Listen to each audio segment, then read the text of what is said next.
All right, so this is the Afterburn. If you have a comment or question, you can come up and ask them. We don't have a lot of time to get in a lot of these comments or questions, but you can come up and make one or two. On live stream, you can go ahead and start typing in, and we'll begin with Ashley. Thank you, Rabbi. This is probably one of the most amazing teachings I've ever had. The thing I suffer most from is trials. In Revelation 13, I have a whole bunch of other things I'm going to say, but I want to talk about the thing that is most prevalent here. Trials. I always was wondering, okay, why do I have trials? It's making me stronger. And then for the last couple of weeks, I'm like, why are they making me stronger? What do I need to be stronger for? And you finally answered it. It's because in the end, we're going to have this battle of the battles. And, everything I've gone through, and everything I'm going to be going through, and everything that's coming up ahead is only going to get harder and harder and harder, but it does it slowly, so it doesn't, it's going to feel horrible, so it doesn't feel as horrible as it's going on. And because I kind of have an idea, and I probably way off base, but when I have that battle, I'm going to have, because we remember everything in those battles, so everything we've been through in those battles. Right.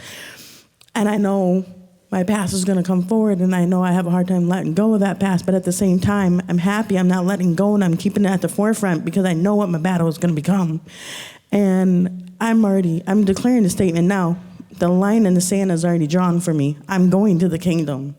I am going to the kingdom. Amen. And with that, I just wanted to say, how do I put it in words? I apologize, but it's the trials that we have, and in those trials, I see what you're saying. Don't give up in those trials, because when you give up, that's when everything changes. And in that fight and fight, I see it right here. There's going to be people on our side, people that's saying, like you or me, especially, like, oh, we're going to make it. We're going to go to the kingdom. And then we get to that last fight and we chicken out. It ain't going to happen. I'm going to take every single one of these trials I got, learn from it, and go, okay, that armor of Elohim you're talking about, keep that on, because when I don't have that on, or when it slips, this is when the stuff happens. That's right. And, keep yourself in line, keep doing the counseling, keep going forward. If you got a problem, go fix it. Go see Janet, go see Rabbi, because these are the times now to fix it, because when you get to here, and we don't know when that's going to be, it's too late. Don't hold off. Don't wait any longer than you can, because what happened if that day was tomorrow and you can't look back and go, Janet, Rabbi, I need help. Do the work you need to do now to get where you want to go. And where you want to go is the kingdom. Don't go where I've gone. That's the other side. Don't go there. Work on yourself now. Listen to what this man says, because he has what Yahweh is telling all of us. He is not Yahweh, but he's the closest thing we can get to him in this moment. I'm telling you, I've seen the other side. This ain't no joke. Thank you for the trials, and thank you, Rabbi. Amen. Amen. Amen. And just for those who are watching who don't understand why she mentions me and Janet, Janet is a congregation member who's a therapist, and she's fantastic. A lot of people who've used her say she's really great. So that's for dealing with your psycho-emotional stuff that you might need to deal with, and traumas and dramas. And then the rest of it, obviously, she was pointing out that you would come to me for the guidance and things. And so that's why she mentioned her. Okay, Frederick. When you were saying set-apart people do set-apart things in set-apart ways, that's exactly why I'm here. Amen. Amen. He said with his deep voice. Well, I could get all excited and go, oh, but all those people leave. Oh, that's okay.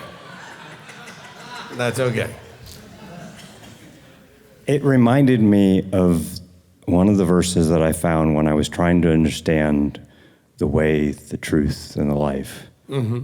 I could find that the truth pointed to what he said in the first books, the instructions. But I didn't understand what does the way look like? And I've been looking. I've looked. I've tried to poke at all kinds of different people that would try to motivate or this is what you can do. And all of it came and added things that are not the things that I could easily see, this isn't the way. Things that I could tell were connected to things I don't want to be a part of.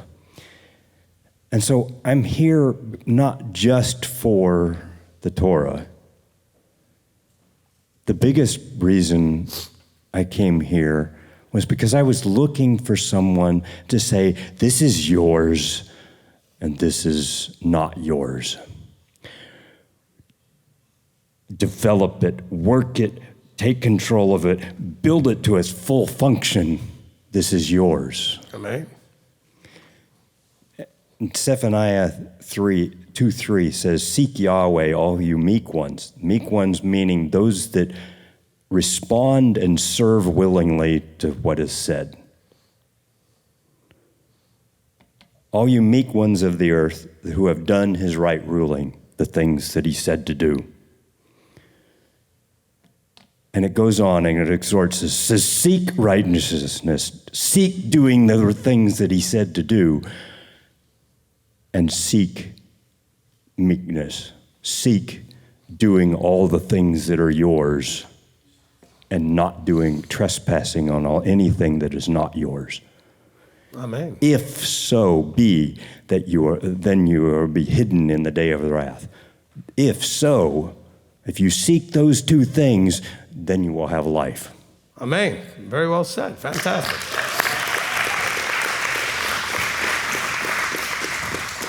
All right, Melissa, and then we're going to go to live stream. So, Shamishes, get ready. Shabbat Shalom. Shabbat This Shalom. morning I was reading in Luke about the woman who washed Yahshua's feet with her tears, and she had the expensive perfume, and then she used her hair. My first thought was, wow, she had really long hair. But then I was thinking, what does that mean to us as set-apart people? How can we wash his feet with our tears and with the perfume? Is that our sacrifice that we bring as our lives unto him? That's something I've never thought about or seen before, but it really caught my attention. And so, how do we do that spiritually as his people? Okay, so that whole section there is, because he says, you guys have done nothing. I'm here and you ignore me. You don't really show any attention to me. And this woman, she's cried for me. She's washed my feet with her tears. She's taken this expensive stuff. And you're thinking she's wasting money on this stuff and everything else. It's about us demonstrating how much we value him. Okay, and then caring for the things that are of him, since we don't have him physically here to care for like she did. But what she was saying was, I appreciate and value you, that I want to wash your feet, which is a servant thing to do. I want to anoint with oil, which is a very valuable, it's an expensive way to then treat somebody and bless them with that. And that she used her own hair to do that. There was a humbleness to that, okay? And so it really has to do with when we look at him, are we able to put him above, put ourselves below all those things that are of concerns? Because she said, well, I don't know if she had much wealth or not, but she took something that was expensive and she used it for him rather than using it for herself. And of course, Judas is like, well, we could have bought a lot of stuff with that, all right? And so it's that valuing of him that makes is the difference there. Does that help? Okay, good. All right, Rob, live stream. Okay, from Morgan Gervais, Revelation 13:7, will you please clarify, the now set-apart ones who are currently walking in Torah will again be tested and have to prove their commitment to Yahweh or be overcome by the enemy? Okay, in Revelation 13:7, all right, look, there's a sequence of events happening, okay? And some of these events are happening, okay? Some of these things are happening, during the tribulation period. Some of these things are happening, because you have to know that there are those in the first resurrection that are already ready for that first resurrection. Some of this may be, again, I have not studied out Revelation to make this particular presentation as far as what you're asking, but there is that testing that needs to be done. The last final test is the tribulation, going through that tribulation. And by the way, he allows another one at the end of the millennium, so to speak, because he releases Hasatan, so he can have another testing of those that didn't get tested last time, because now they're here to be tested this time. Because these are those that were resurrected back into flesh, listened to the Millennium Kingdom teaching, or who were still alive, that never had their bubbles popped, etc. So when you want to know that the now set apart ones who are currently walking in Torah will be again to be tested. What do you mean by again tested? You haven't been tested. You're being this life is a test. And you're not going to be finished being tested until it's done. Okay? So it says, well, they'll again be tested? Well, when did you get tested? Well, last week I had a trial. Well, good for you. Next week I'll have another trial. Next year you'll have another trial. The testing's not over till you stop breathing. Okay? And so we're always going to have to prove our commitments to Yahweh and our ability to overcome the enemy until the end. And so whoever at this point, because there will be set apart ones all throughout the millennium, all throughout right before the millennium, all through the tribulation, right now, all throughout time, there's always been those set apart ones, and all of them still, even though he set them apart, doesn't mean they're in. It means that he has opened their hearts, minds, eyes, ears, etc., to receive the potential for that relationship. To choose. He says, you be set apart. Why would you do that unless you had an opening of your eyes and ears and mind and heart to know that there's such a thing and understand what it's all about? All right, next question. From Janet Hoffman, Rabbi, Colossians 3:12, kindly expand on what it means to have humbleness of mind and to put on love. Any specific teaching you recommend? Okay, I haven't really covered that specifically in a teaching from that point of view, and I'm not going to have time to do that now. Okay? So I'll take that as a note to something that maybe to cover in more detail at another time, because it's almost 5:30 and I want to get through some questions. But good question. All right, next. Okay, Scott Anderson, please clarify the comment on cooking on a high day when it falls on the weekly Shabbat. It has been said before that the weekly Shabbat takes precedence. Right. There was some others that. So understand, and I've said this before, you don't need to cook to eat. You don't. Okay? I mean, I eat lots of meals in my life that didn't require cooking. You can eat a salad, you can eat a sandwich, there's lots of things you don't need to cook. You can eat things cold. Somebody made me chili the other day. I ate it cold. It was great because I just was too lazy to heat it up. But it was still good. So if you're a maximalist, you're not going to do any cooking on Shabbat unless there's a necessity. I'll tell you when there's a necessity. We had a Shabbat go right into the Passover meal. So what do you do when the Passover meal is Saturday night? Well, then you have to do something, don't you? Because the Passover meal has to be made. So it's when there's a necessity. So thank you for asking the clarifying question. So it's not necessary to cook, ever. You can eat. I had a raw diet for like 6 months where I just ate, everything was not cooked. You can live on that. And so let's just understand that the approach of putting the Sabbath first and foremost, yes. However, if it's a holy day where cooking is then necessary to the celebration, then you can cook. And it says so absolutely. And it doesn't say anywhere except if it falls on a Saturday. It doesn't say that anywhere. And so that's what we get our precedence for it, okay? By the way, the same thing with all of you that want to warm up your food on Shabbat and all these other things. You don't need to do any of that stuff. It would really kill you just to eat something that doesn't need to be heated up. It doesn't need any of that stuff. I'm just throwing it out there. All right, next. From Miss K, Revelation 14:12, does this mean the mechanics and the circumcision of the heart? Yes. Well, it means the mechanics and the fullness of what's intention. Okay, so when it says the commandments, these are those who guard the commands and have the belief, and guard the belief. Because the belief in Messiah helps you to understand that murdering wasn't really the whole issue. It was not wanting to murder. Adultery wasn't the whole issue. It was not wanting to do adultery. You can apply it to anything. Stealing wasn't really the issue, but not even wanting to steal was the issue. Okay? And so, yes, you have your guard the commands, that's more the mechanical, literal of it, but also the fullness of how it was intended, which is where you have the spirit and truth is another verse that we could use that says the same thing, all right?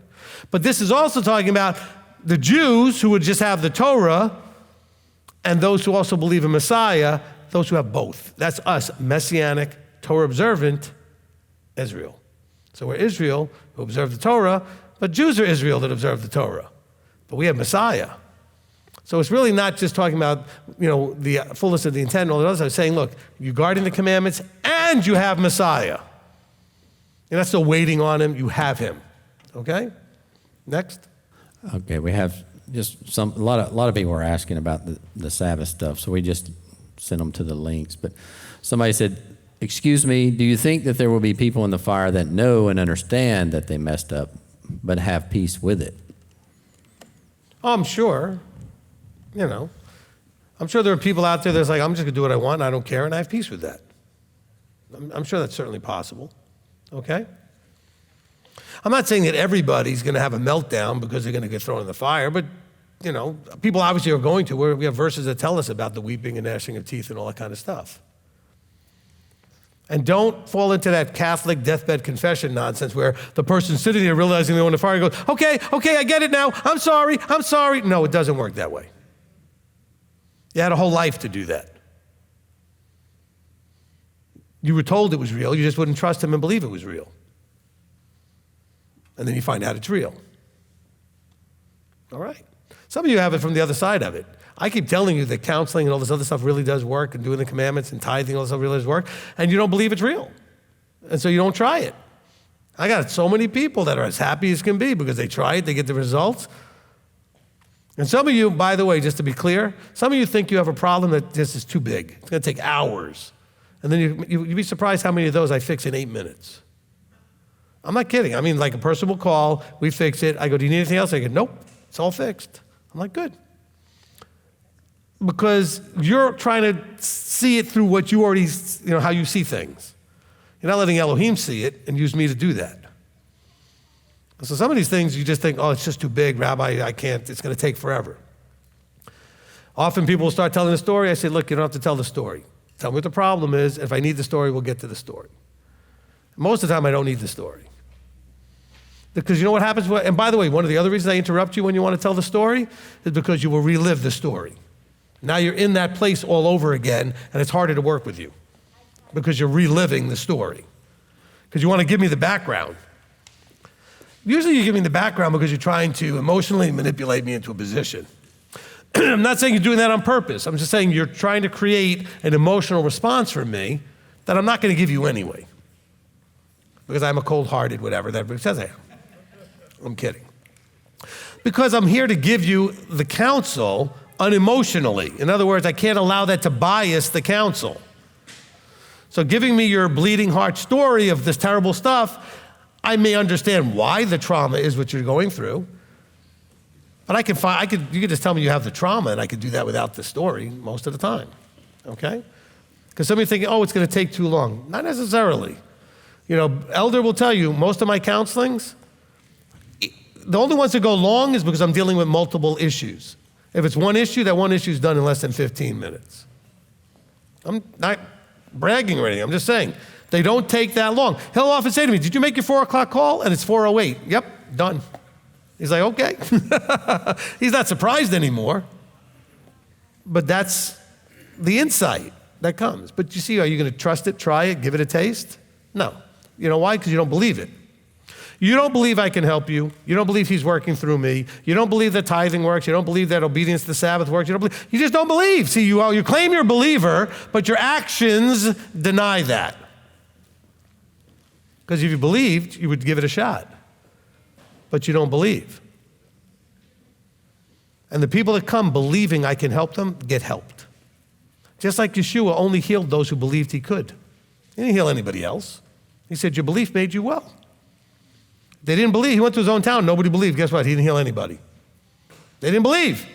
They didn't believe he could do whatever he could do. Which, by the way, that goes to all of you. You don't really believe he can do in your life what he can do. He can't do it. Because he's not going to force the issue. You have to let him have that space. It's not that he physically can't do it, he's just not going to do it. Because he's not going to do something you don't truly embrace and trust and believe. And it's that faith that he asks us to have. And the faith isn't just sitting there doing nothing. You have to actually, by faith, ask for a counseling session. By faith, you get on your knees and you pray. By faith, you ask, seek, and knock. This is a faith thing.